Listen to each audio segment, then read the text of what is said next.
Ayan. At syempre papasalubong din natin sa kanila yan. Kila ate. Ito talaga guys yung pinakakaabangan kong moment. Yung makaipon tayo ng ating mga itlog galing dito mismo sa ating mga silky. Kuha tayo ng egg for today's video. Hello! Hi! Wala na kayong gulay. So kukuha na muna natin sila ng gulay guys. Opo, napakalamig today. Alam niyo yung mga manok, ayaw nila tong ganitong gulay. Etong takana natin. Ang gusto nila guys, yung mga lettuce natin. Eto. Tsaka eto. Tingnan nyo naman, napakalago ng ating ano, diba? Tinatawag guys na wasabi na. Miso na dyan natin, wasabi na. Ayan. Oh, diba? Ang ganda. Makakain nyo na yung as is na fresh na ganyan. Sarap nito. Ito yung nilalagay sa ano, sa sangyup o lumpia. Pwede din. Mangunga pala tayo ng gulay ngayon. So yan, pagkain lang yan ng ating manokin. Oh my loves. Ito natin ilagay. Ayan, tinan mo, hindi ko pa nalalapag, kinakain na. Favorite nila yan. Fresh from my garden yan. Tinan nyo, nilagay natin, di ba naubos din nila. So titingnan natin kung may egg tayong makukuha. Dito natin tinambak yung ipa. Samantala. Hi. Hello. Dalawa lang yung egg today. May dalawa tayong itong nakuha ko today's video. The next day. Thank you. Ito talaga guys yung pinakakaabangan kong moment. Yung makaipon tayo ng ating mga itlog galing dito mismo sa ating mga silky na alaga. At ayan nga, syempre nakapag-trade na naman tayo ng gulay. Yes, kasi para ganahan sila mag-itlog at araw-araw may nakukuha tayo. Kung 10 talaga yung naging manok natin na babae, 10 sana yung nakukuha natin itlog araw-araw. So ayan guys, this is the moment na gagawa tayo ng ating salted egg. Ayan guys, yung ating mga itlog na kuha natin for 1 week. Ayan, nagdadalawa yan everyday. So 1 week natin siyang kinoleksyon. At ganyan lang sila kaliliit. Kaya naman maganda dito guys, gawin na lang natin siyang maalat na itlog. Try natin. Mas madali itong nagiging maalat kasi mas maliliit lang sila kumpara doon sa malalaki. So ayan, dahil paborito yan ni Ate Aska, pero hindi natin agad madadala yan. Siguro mga 1 week natin ito patutulugin. At ang gagawin natin, huhugasan lang natin ito. Dito napakasimple lang guys. Lalagay lang tayo 900 ml. Ayan. 900 ml na tubig. 100 ml na tubig. Tapos maglalagay tayo ng salt. Maglalagay tayo ng 1.5 cup ng salt. Ayan.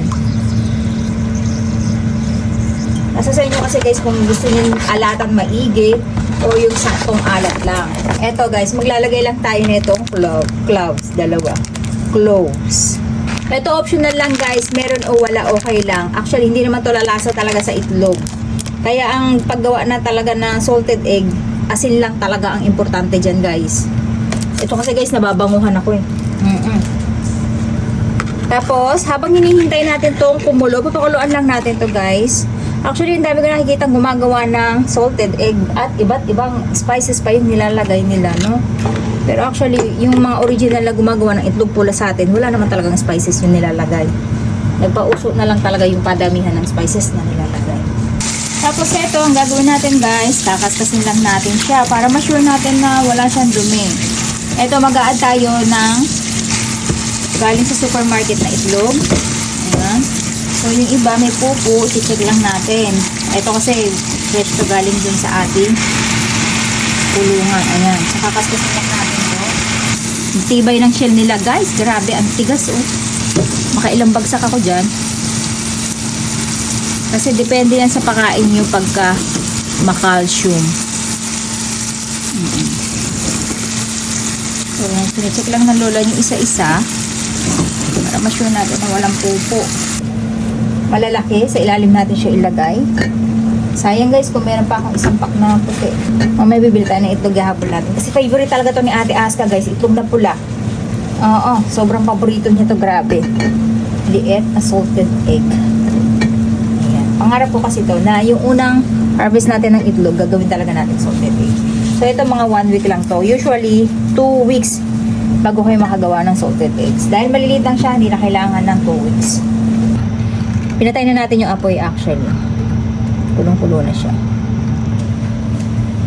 Dadagdag pa ako ng tubig guys kasi mag-a-add tayo ng itlog. So yung syrup natin dadagdagan na natin. Baka hindi ma-accommodate lahat yung ano natin. Itlog natin.